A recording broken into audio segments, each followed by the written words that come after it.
I built a company from scratch, only for my son to secretly drain funds and forge documents to steal it. Discovering his deceit, I fought back through the courts, exposing his fraud and reclaiming my life's work. Subscribe for more gripping stories and share your thoughts in the comments. For over 3 decades, Innovate Marketing wasn't just a business, it was the beating heart of my life. It was a testament to grit, vision, and countless sleepless nights fueled by cheap coffee and an unyielding belief in the power of a good story. I poured every ounce of my energy, every strategic thought, every late night into nurturing it from a fledgling idea born in the cramped corner of my living room into a thriving, respected agency that commanded attention across the industry. Innovate Marketing wasn't just about selling products or services. It was about connecting with people, crafting narratives that resonated deeply, and building brands that endured not just for a season but for years. It was my legacy, my pride, and the very fabric of my professional identity.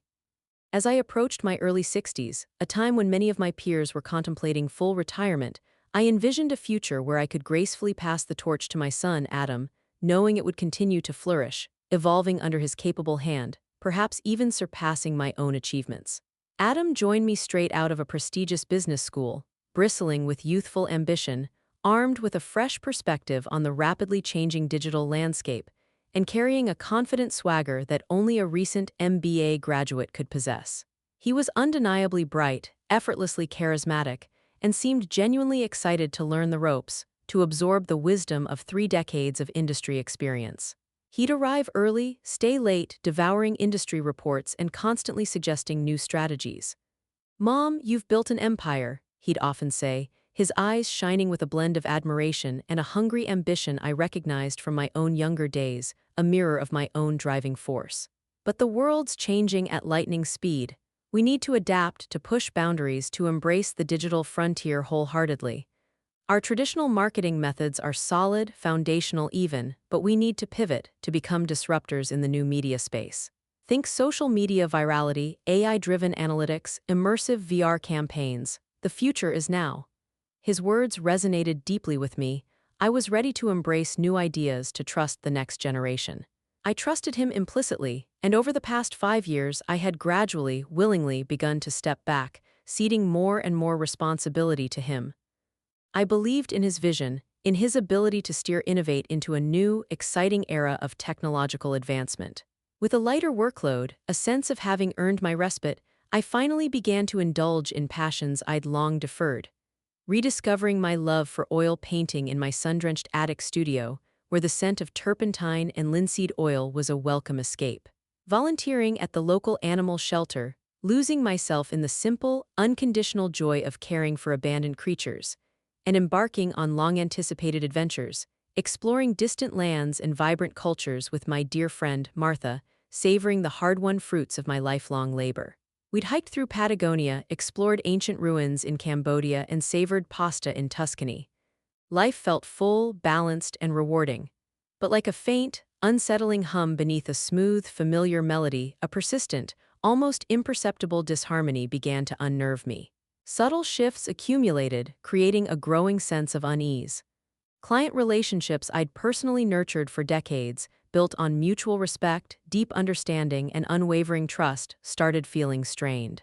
Phone calls with long-standing partners, once filled with easy camaraderie and shared laughter, grew shorter, their tones more formal, less familiar, almost distant.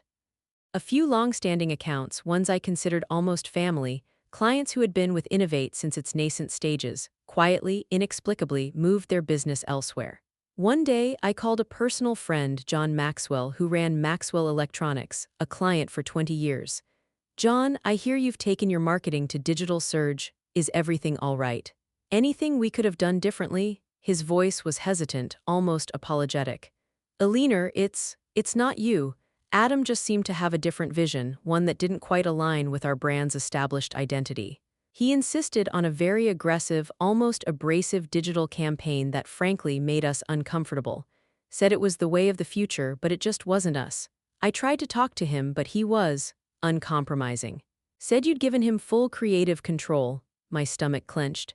When I asked Adam about these losses, he'd brush it off with a dismissive wave of his hand, a glib, practiced smile fixed on his face. "Just natural churn, Mom. It happens. Competitors are always lurking, trying to poach our clients. Besides, we're landing bigger fish now, more cutting-edge clients who understand our new direction, clients who are truly ready to embrace the future of marketing, not stuck in the past. We're shedding the dead weight, consolidating our efforts. He'd then present impressive new contracts, flashy PowerPoint presentations showcasing emerging tech companies, promising astronomical returns. I'd nod, forcing myself to push away the creeping unease, telling myself it was just the inevitable growing pains of a successful business evolving, shedding its older skin for a sleeker, more modern one. A necessary evolution, I told myself. Then there was the budget. Monthly financial reports, once meticulously detailed and transparent, laid out with crystal clarity, suddenly became frustratingly vague. Key sections were summarized with broad, generalized categories and ambiguous expenditures. Line items like digital innovation initiatives, strategic consultancy fees, or global expansion research were suddenly ballooning into significant sums, far larger than anything we'd ever allocated before. When I pressed him for specifics on new software expenses, inflated vendor invoices, or unexplained consulting fees that dwarfed our usual budget, he'd become defensive, his charming smile hardening into a tight, almost artificial line. His usually calm demeanor would fray at the edges, his voice acquiring a sharper, impatient tone. "Mom, you're micromanaging," he'd retort, his words laced with a subtle disdain. "This is how modern businesses operate, agile, lean. Fluid, you wouldn't understand the intricacies of these new financial models. They're designed for maximum efficiency and tax benefits. Trust me, I know what I'm doing. These are necessary investments for our future, for global market penetration, for keeping us ahead of the curve." His tone wasn't overtly hostile, but it was undeniably dismissive, carrying an undercurrent of paternalistic condescension, as if I were a clueless elder clinging to outdated methods, too slow to grasp the complexities of the present digital landscape. It was a subtle undermining of my authority, my intelligence, my very competence. My longtime executive assistant, Brenda, was the first to vocalize the growing disquiet that mirrored my own.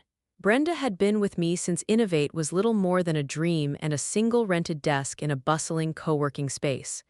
She was more than an employee, she was family, a confidant, almost like a second daughter. Her loyalty was absolute, her dedication unwavering. She had an eagle eye for detail and an uncanny intuition. One humid Tuesday afternoon, she approached me, her usually bright, inquisitive eyes clouded with a palpable worry that was impossible to ignore. She looked hesitant, almost fearful, as if she were about to deliver terrible news. "Eleanor," she began, her voice hushed, barely above a whisper, as if afraid the very walls had ears, "something feels off, really off. The numbers don't always add up, not like they used to. I've been trying to reconcile some of these new consultancy invoices and the companies listed. They don't seem to exist, or their addresses are post office boxes. And Adam's been having late-night meetings, sometimes until after midnight in his locked office with new consultants I don't recognize. And he changed the locks on your office, Eleanor, about a month ago. He specifically told me not to tell you. He called it an upgrade to the security system for your protection and for confidentiality of new projects." My stomach dropped, a cold, hard knot of dread solidifying in my gut, spreading an icy tendril through my veins. My office, my sanctuary, my personal space within the company, my second home, where countless ideas had been born, where countless deals had been sealed with a handshake and a shared vision. Now it had locks I couldn't open. It was a tangible, undeniable symbol of a boundary crossed, a trust violated, a deliberate exclusion. It was a message. I tried to maintain my composure, to process the shock, to understand the sheer audacity of such an act, but my voice trembled slightly, betraying the turmoil within as I replied, "He changed the locks. Without a word to me, to his own mother, the founder, the owner of this company." "Yes," Brenda confirmed, her gaze unwavering, full of profound concern. "He did it after hours, after everyone else had left. Said it was for enhanced security for sensitive documents related to new digital projects. But it felt wrong, Eleanor, really wrong. He was very insistent that it remain confidential. He even made me sign a non-disclosure agreement for operational changes. I just couldn't keep it from you anymore." My gut screamed at me, something is terribly wrong. The feeling festered within me for days. a slow-burning irritation that threatened to ignite into full-blown, undeniable suspicion. I tried desperately to dismiss it, to rationalize Adam's behavior, to cling to the cherished image of the eager, brilliant son I had always envisioned. The son who would carry on my legacy with honor and integrity. But the image cracked, slowly, irrevocably, under the relentless pressure of these unsettling facts. Brenda's words echoed in my mind, a haunting refrain. He told me not to tell you. Why would he hide something so seemingly innocuous, a simple security upgrade from the owner of the company from his own mother? It made no sense, unless it wasn't innocuous at all, unless it was part of a larger, darker plan. One crisp, clear Tuesday evening, the sky outside my window a brilliant canvas of fading orange and deep purple, with Adam supposedly out of town at a major industry conference in Chicago. A conference I had never heard mentioned before and couldn't find listed on any reputable industry calendar. Brenda called me again, her voice trembling with barely suppressed panic, a raw edge of fear I hadn't heard before. "Alina, you need to come to the office. Now it's urgent, I found something. I think you need to see this immediately. I'm afraid, Alina, truly afraid." My heart pounded against my ribs, a frantic, desperate drumbeat of apprehension as I grabbed my car keys, my purse, and dashed out the door, abandoning my half-finished landscape painting on the easel. The drive to the downtown office, usually a familiar and comforting route along the tree-lined boulevards of the city, felt fraught with an ominous tension, each street lamp casting long, anxious shadows that seemed to stretch endlessly before me. Inside the deserted, eerily quiet office building, the fluorescent lights in the empty hallways hummed a low, unsettling tune, casting a cold, clinical glow that made everything feel stark and alien. The air felt heavy, charged with unspoken dread, a tangible weight on my shoulders. Brenda, her face pale and drawn, her hands visibly shaking as she clutched a thick manila folder, led me directly to Adam's meticulously organized, now ominously silent, private office. "I used the old master key," she explained, her voice barely above a whisper laced with a mix of fear and indignation. "He thought he'd removed them all or maybe never even knew about this one. It was hidden away in my old desk, a personal backup I kept from way back when for unforeseen circumstances. And this is definitely an unforeseen circumstance. An emergency, Alina." She gestured with a trembling hand to his sleek, modern desk, where a stack of documents lay fanned out like a sinister deck of cards, stark and incriminating under the harsh office lights. My eyes scanned them and a cold, visceral dread washed over me, numbing me from the inside out, spreading an icy tendril through my veins. My breath hitched in my throat, a gasp caught unspoken. These weren't just new vendor invoices for digital services or nebulous consulting.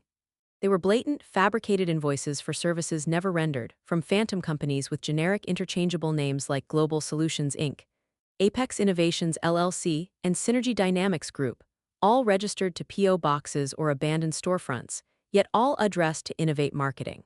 My gaze fell upon a series of recent bank statements detailing large sums of money, hundreds of thousands of dollars, systematically transferred from Innovate's operational accounts to these seemingly legitimate, yet utterly fictitious, entities. And then the stock transfer documents. My vision blurred, the words swimming before my eyes, yet the meaning was horrifyingly clear. These weren't proposals or drafts. They were completed transfers, meticulously documented with dates and official-looking stamps, gradually shifting the majority ownership of Innovate Marketing, my company, my life's work, my very identity from me, Alina Brooks, to Adam Brooks.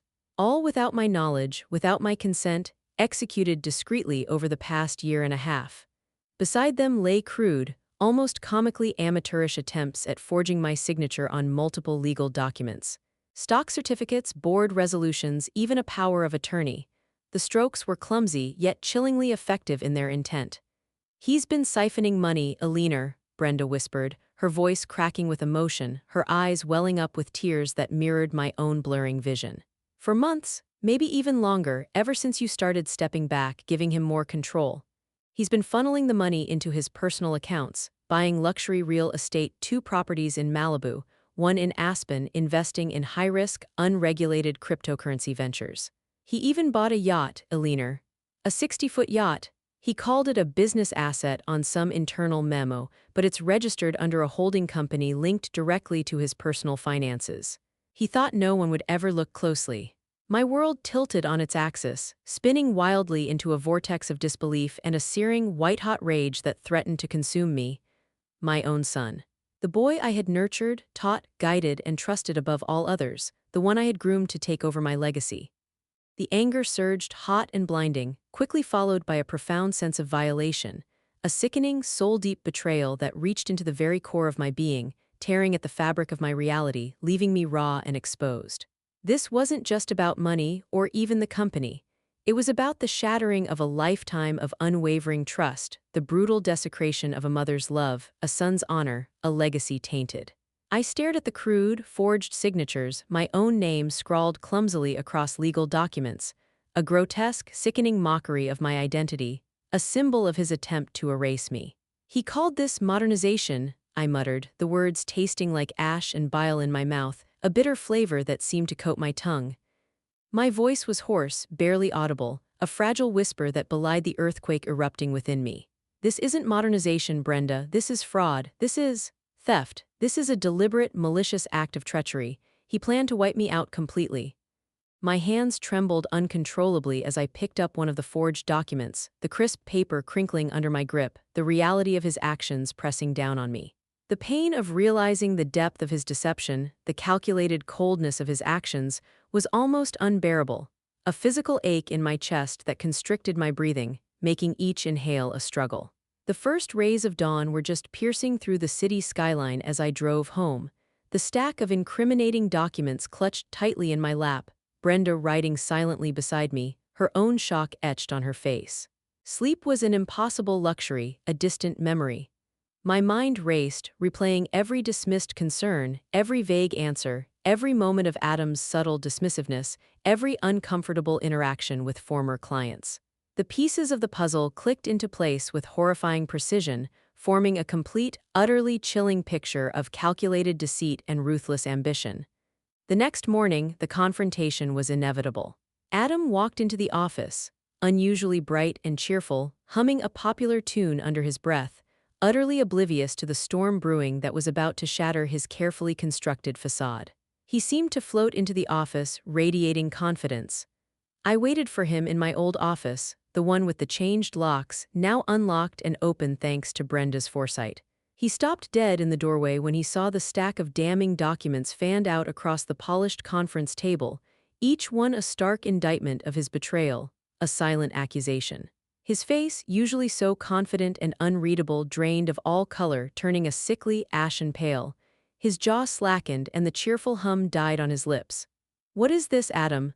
My voice was unnaturally calm, a deceptive surface over the volcanic fury raging beneath. My hands, though hidden beneath the table, were still trembling slightly, clammy with a mixture of anger and adrenaline. He tried to bluster, to deny, to spin a desperate web of lies, his eyes darting around the room as if searching for an escape route, a door to disappear through. "Mom, it's not what it looks like. These are strategic maneuvers, tax efficiencies, investments in new ventures to diversify our portfolio. It's all for the company's future, for our future. We were going to discuss it once everything was finalized. It's highly complex, highly confidential. You wouldn't have understood the intricacies of this new financial model. I was protecting you." He gestured wildly, his hands shaking even more than mine, a nervous tick appearing in his left eye. I cut him off, my voice rising slightly, tinged with a cold edge of accusation that cut through his flimsy excuses like a razor. "These are crimes, Adam: embezzlement, forgery, attempted hostile takeover, and blatant theft. Do you honestly think I'm a fool? Do you think I wouldn't notice $500,000 missing from the operating budget? Or that my majority shares magically transferred to your name without my knowledge or consent? Do you think I'm that senile, that incompetent, that I wouldn't uncover this web of deceit? What exactly were you planning to do once you had everything? Send me to a retirement home?" My words were like precise surgical cuts, each one severing a thread of the false reality he had constructed, exposing the rotten, avaricious core beneath. His bravado crumbled, his shoulders slumping, his face contorting into a mask of defeat and a fleeting glimpse of raw fear. "Mom, please," he whimpered, a desperate, pleading tone entering his voice, utterly unlike his usual assured, confident demeanor. His eyes, now wide and panicked, finally met mine. "It's just business, Mom. Everyone does it. It's how you get ahead in this market. I was trying to protect the company to make it more profitable for us, to secure its future. Yours and mine. I made some risky investments, yes, but they were going to pay off, I swear. We were going to be set for life. His plea sounded hollow, devoid of genuine remorse, tinged only with self-preservation and a transparent attempt to mitigate the damage. He was desperate but not truly sorry. For us? I scoffed, a bitter, humorless laugh escaping my lips, a sound I barely recognized as my own. You meant for you, didn't you? You planned to cut me out entirely, to take everything I built to erase my legacy, to make Innovate Marketing your own personal empire without a single word to me, your own mother, the woman who gave you everything. You were going to leave me with nothing, weren't you, Adam? He had no answer, only a defeated, incriminating silence, his gaze falling to the forged documents on the table, a silent confession. The pain of realizing the depth of his deception, the calculated coldness of his actions, was almost unbearable. A physical ache in my chest that constricted my breathing, making each inhale a struggle. It felt like a part of my soul had been ripped away. The very first call I made after Adam's silent confession was to Sarah Jenkins, my corporate lawyer. Sarah was known for her razor-sharp intellect, her no-nonsense approach to legal battles, and her unwavering dedication to her clients. I had consulted her on minor corporate matters over the years: contract reviews, intellectual property protection, but now this was different. This was a battle for my life's work, my reputation, and frankly, my sanity. Sarah, I stated, my voice devoid of emotion, a thin veil over the churning tempest within, I need your help. My son Adam has committed fraud against me and Innovate Marketing. He's trying to steal the company. I have the evidence. Sarah listened patiently, her silence a testament to the gravity of the situation.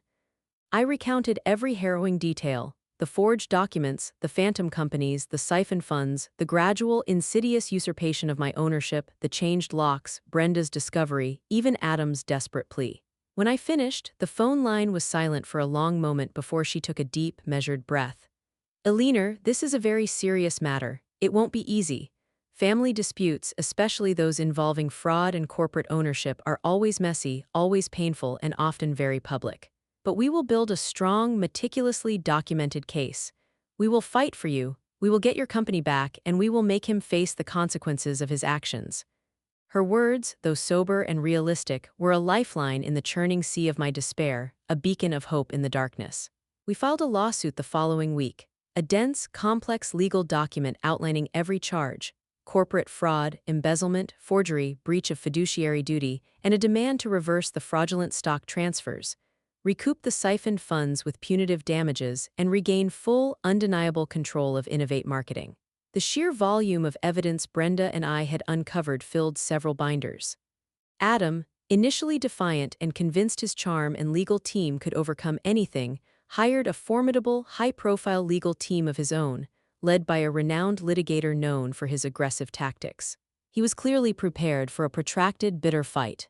He wasted no time in launching a vicious counter-narrative to the media, attempting to paint me as an aging, senile CEO who was tragically out of touch with modern business practices, an impediment to the company's necessary progress and evolution, a woman who was losing her marbles. My client, Adam Brooks, has diligently worked for years to modernize Innovate Marketing, bringing it into the 21st century with groundbreaking digital strategies.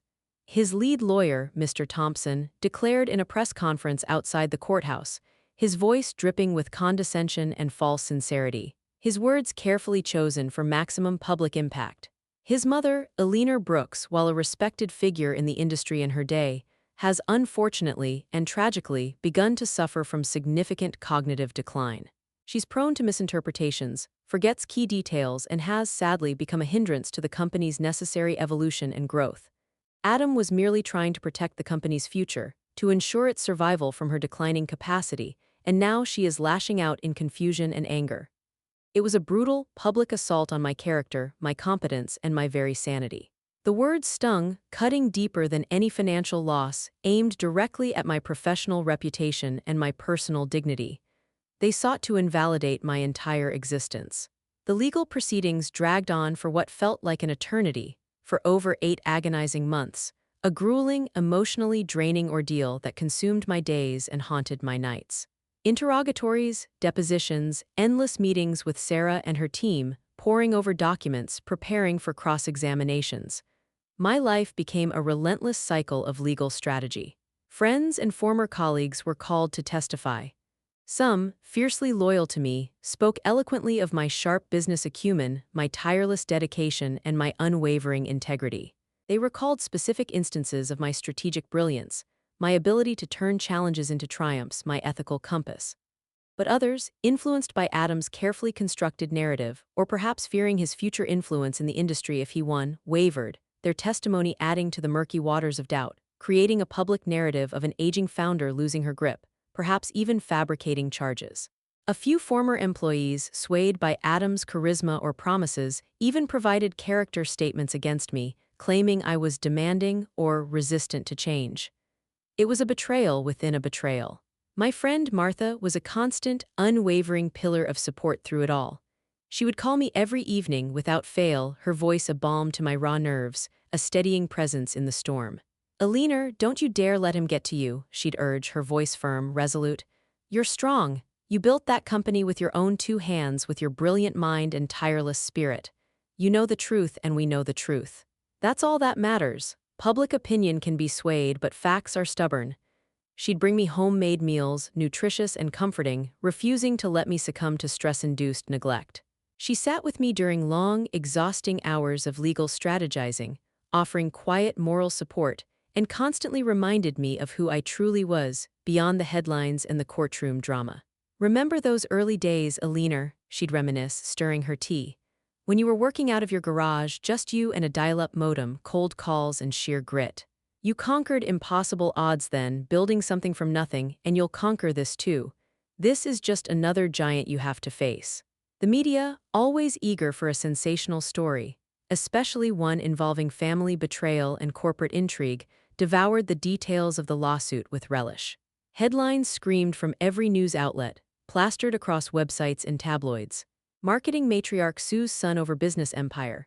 Family feud rips through local business. Innovate marketing rocked by accusations of fraud, elder abuse. It was humiliating, the intimate details of my private pain, the raw wounds of betrayal, splashed across front pages, dissected and discussed on local news channels, debated in online forums, and whispered about in industry circles. I couldn't go to the grocery store without someone giving me a sympathetic or curious glance. But amidst the overwhelming public scrutiny, the whispers, the accusations, I refused to back down. This wasn't just about money anymore. It was about reclaiming my dignity, my legacy, and my very name from the mud Adam had dragged it through. One particularly grueling day, during Adam's deposition, under oath, he tried to justify his actions, his voice laced with a cold, self-serving logic that chilled me to the bone. He sat across from me, his face impassive, almost rehearsed. "I believed I was acting in the best interest of the company," he stated, looking directly at the court reporter, his gaze meticulously avoiding mine, avoiding the truth in my eyes. My mother was becoming a liability. Her ideas were outdated, her refusal to embrace new technologies was stifling growth. She was clinging to an old guard, resisting necessary changes. Someone had to make the hard decisions to ensure Innovate's survival and continued profitability. I was the only one willing to do what was necessary, to take the difficult steps no one else would. My blood ran cold. He genuinely believed his own lies, had twisted the narrative so thoroughly in his mind that he had convinced himself that his betrayal was a necessary, even heroic, act of corporate stewardship. I looked at him across the polished conference table, at the son I had loved, nurtured, and believed in with every fiber of my being, and saw a stranger, a calculating opportunist, a ruthless schemer, devoid of any genuine empathy or understanding of what he had done. "A liability?" I countered, my voice steady despite the tremor that ran through my hands, a tremor born of indignation, not fear. My gaze locked onto his, forcing him to meet my eyes. "I built this company from nothing, Adam. I started it in a one-room office with a borrowed computer and a relentless spirit. I secured our first major clients, weathered multiple recessions, and innovated when no one else dared. I was never a liability. I was your foundation. I was the bedrock upon which you stood, the very reason Innovate Marketing even exists. And you, my son, tried to dismantle that very foundation from within." My words hung in the air, thick with unspoken history and bitter disappointment, a lifetime of sacrifice laid bare against his self-serving narrative. He flinched but quickly regained his composure. The turning point in the case came swiftly and dramatically, like a sudden, cleansing shift in the wind after a long, oppressive calm. It was Brenda's testimony. She took the stand, her posture erect, her voice clear and unwavering, despite the obvious stress she was under. She had been observing Adam for months, quietly, meticulously documenting his suspicious activities, her innate sense of loyalty overriding any fear of repercussions. In court, she was a meticulous, unwavering witness, her composure unshakable under the intense, often aggressive, cross-examination by Mr. Thompson. She detailed Adam's clandestine meetings with the shell companies, producing calendar entries and security footage logs. She presented the fabricated invoices, showing how they were systematically routed through a hidden digital pathway Adam had created. And she meticulously outlined the deliberate exclusion of me from critical financial discussions, providing copies of emails where Adam explicitly instructed staff to bypass my approvals. She presented an overwhelming trove of irrefutable evidence. A meticulously kept log of every suspicious transaction, copies of internal emails Adam thought he had deleted but Brenda had prudently backed up, and precise logs of large money transfers that corroborated every one of my claims, leaving no room for doubt. Adam told me explicitly, Brenda stated, her voice clear and unwavering, cutting through the courtroom's palpable tension like a sharp knife, that his mother was old school and wouldn't understand his innovative financial strategies. He said she needed to be managed out gracefully, suggesting that if she resisted, she would be portrayed as mentally unfit to run a modern business. He even had a plan to leak fabricated stories to the press about her erratic behavior and early-onset dementia if she didn't comply. Her testimony was damning, each word a nail in Adam's coffin. His legal team tried desperately to discredit her, to paint her as a disgruntled employee with a personal vendetta against Adam, perhaps even motivated by a desire for a promotion. But her credibility, backed by stacks of undeniable, meticulously organized evidence, held firm, unyielding, undeniable. She even brought in a forensic accountant she had secretly consulted, who testified to the elaborate financial scheme Adam had orchestrated. Judge Davies, a stern woman known for her keen legal mind, her no-nonsense demeanor, and her utter intolerance for deception, listened intently to every word of Brenda's testimony, her expression unreadable. She then turned her steely gaze to Adam, subjecting him to a barrage of pointed questions, dissecting his convoluted explanations, his evasive answers, his shifting narrative. He stammered, contradicted himself repeatedly, sweat beading on his forehead, his carefully crafted composure finally fracturing. His confident posture slumped, his eyes darted around the courtroom, seeking any escape. Eventually, his carefully constructed facade of victimhood and calculated genius crumbled entirely under the relentless pressure of the truth. In a desperate, last-ditch effort, during a brief recess, he approached me, his face pale and clammy, his usual arrogance replaced by a desperate, almost pathetic plea. "Mom, please," he pleaded, his voice thin and desperate, completely devoid of his usual arrogance, trembling slightly. "Let's just make this stop. The public scrutiny is killing me, it's destroying my career. My reputation is in tatters, we can settle this. We can split everything 50-50. Innovate and all its assets, all the accounts, no more legal battles, no more public humiliation. We can put this all behind us. You can still consult, have a board seat. We can rebuild our relationship. I'll even apologize publicly, just stop this." He reached out a tentative hand as if to touch my arm, a flicker of his old charm, his old boyish appeal, trying desperately to resurface, to manipulate me one last time. I stared back at him, my heart heavy with a profound sadness for the son I had lost. The son who had been consumed by greed, but my resolve was unyielding, forged in the fires of betrayal and months of agonizing legal battle. My gaze locked onto his, a silent rebuke. "There's nothing to split, Adam," I stated, my voice unwavering, steady as a rock, cold as ice. "This is my company, my creation, my legacy. You chose to try and steal it. You chose to betray me, to betray everything I taught you about integrity and hard work, about family and trust. You chose this path, and now you face the consequences of your actions. There will be no settlement, no 50-50 split, only justice, and there is nothing left to rebuild between us." My words hung in the air, a final, unyielding declaration sealing his fate and mine. I turned my back on him, leaving him standing there, defeated and alone. The judgment came swiftly and decisively, echoing through the silent courtroom like a thunderclap. Judge Davies ruled unequivocally in my favor on all counts, her voice resonating with authority. Adam was found guilty of corporate fraud, embezzlement, forgery, breach of fiduciary duty, and unlawful stock acquisition.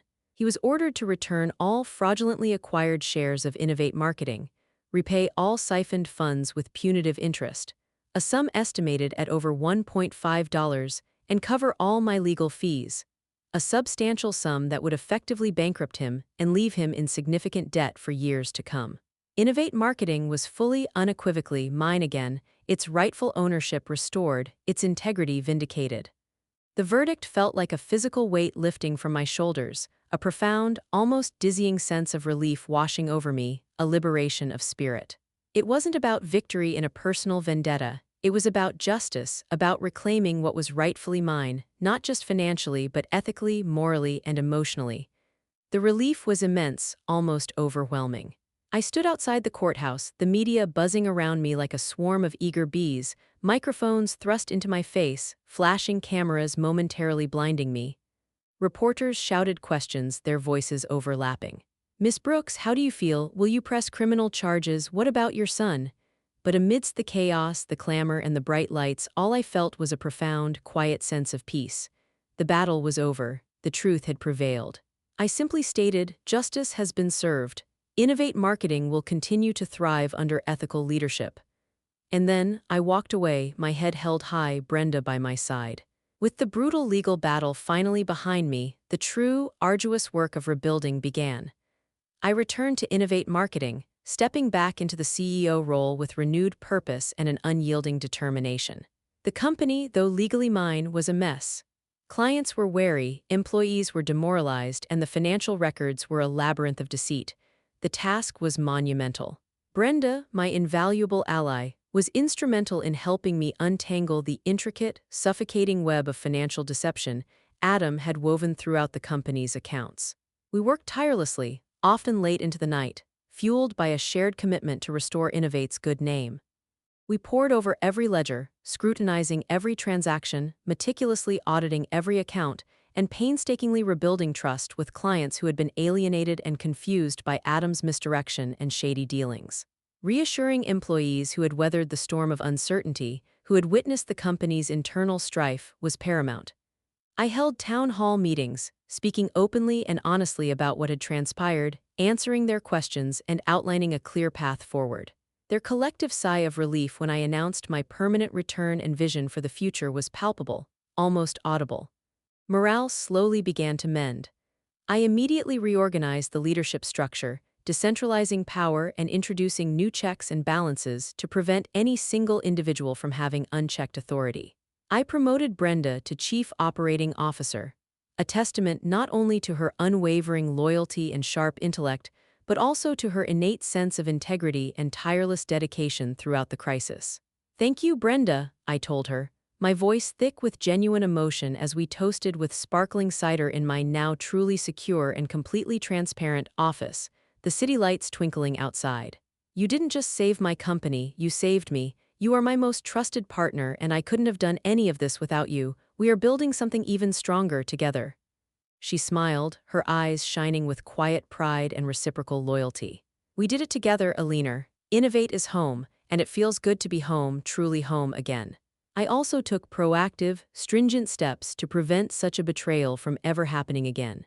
I diversified my board of directors, ensuring independent oversight and bringing in fresh perspectives from seasoned industry professionals who were entirely outside my immediate family or personal circle. We hired a new, independent CFO with a reputation for meticulous oversight. I implemented stricter financial controls, multiple layers of approval for large expenditures, and greater transparency in all our dealings, from client contracts to vendor payments. Every employee, from intern to senior executive, underwent a renewed ethics training. My focus shifted subtly but profoundly. It was no longer just about aggressive growth, but about ethical growth, emphasizing integrity, accountability, and a healthy work-life balance within the company culture. I wanted Innovate to be a beacon of ethical practice in an often cutthroat industry, a company known not just for its creativity, but for its unwavering moral compass. Symbolically and practically, I sold my old, sprawling suburban house, a place filled with memories, some cherished, some now deeply painful and tainted by betrayal. It felt like shedding a heavy, constricting skin, a physical manifestation of letting go of the past that had almost consumed me. I bought a smaller, cozier home closer to the city center, with a beautiful, manageable garden that quickly became my personal sanctuary. Here, surrounded by blooming roses and fragrant herbs, I rediscovered my love for oil painting, a passion I had neglected for years during the relentless pursuit of business success and later, during the harrowing legal battle. The vibrant colors on the canvas, the fluid strokes of my brush, the sheer joy of the creative process itself, felt like a metaphor for my renewed life, bright, expressive, and brimming with fresh possibility. I even started taking art classes again, finding a new community of fellow artists. Adam, stripped of his ill-gotten gains, his professional reputation in tatters, and facing the daunting prospect of a full-blown criminal investigation for his fraudulent activities, which Sarah confirmed was indeed moving forward with prosecutors building a strong case, effectively vanished from my life. I heard whispers, rumors circulating through the industry grapevine and from former mutual acquaintances that he had left the city, possibly even the country, seeking anonymity and a fresh start far from his shattered reputation and the looming legal consequences. I felt no joy in his downfall, only a quiet, profound sadness for the son I had lost, the promising young man who had been consumed by greed, the person he could have been if he had chosen integrity over deceit. The bond, once so strong, so central to my life, was irrevocably broken, severed beyond repair. The chilling realization that he truly was a stranger, capable of such cold calculation and ruthless betrayal, was a grieving process in itself, a bereavement for a relationship that had died, leaving an empty space where love once resided. Martha, my steadfast friend, remained a constant presence, her easy laughter and unwavering support a constant source of comfort and light. "You're a phoenix, Eleanor," she'd often say, watching me meticulously blend colors on my latest canvas, her voice full of admiration and warmth. "Rising from the ashes, stronger and more beautiful than ever. You inspire me truly." I finally understood that sometimes, letting go of what you thought was family, acknowledging that some relationships are toxic beyond repair, is the only way to truly find yourself, to breathe freely again, to reclaim your own sense of self, your own peace.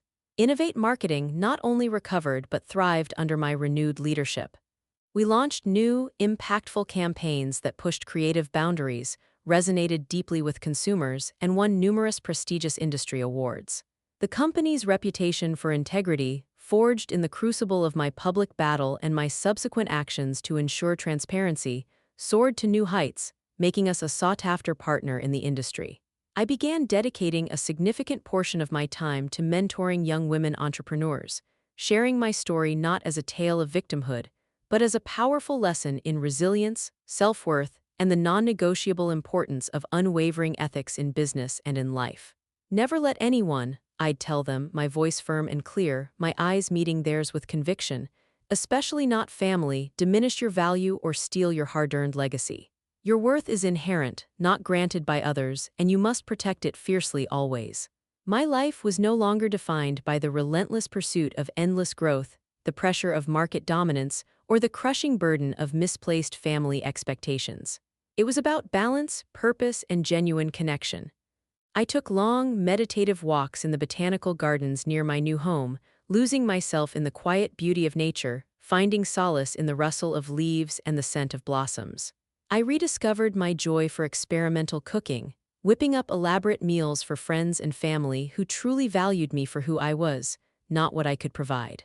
The quiet mornings with my perfectly brewed coffee, watching the sunrise paint the city skyline with hues of vibrant orange and soft pink, were filled with a profound, almost spiritual sense of peace I hadn't known in years, a serenity that settled deep within my bones, a quiet triumph. One crisp autumn evening, looking out at the glittering expanse of the city lights from my new, peaceful home, a glass of wine in hand, I reflected on everything. The initial shock, the agonizing pain, the brutal public battle, the slow, arduous process of healing.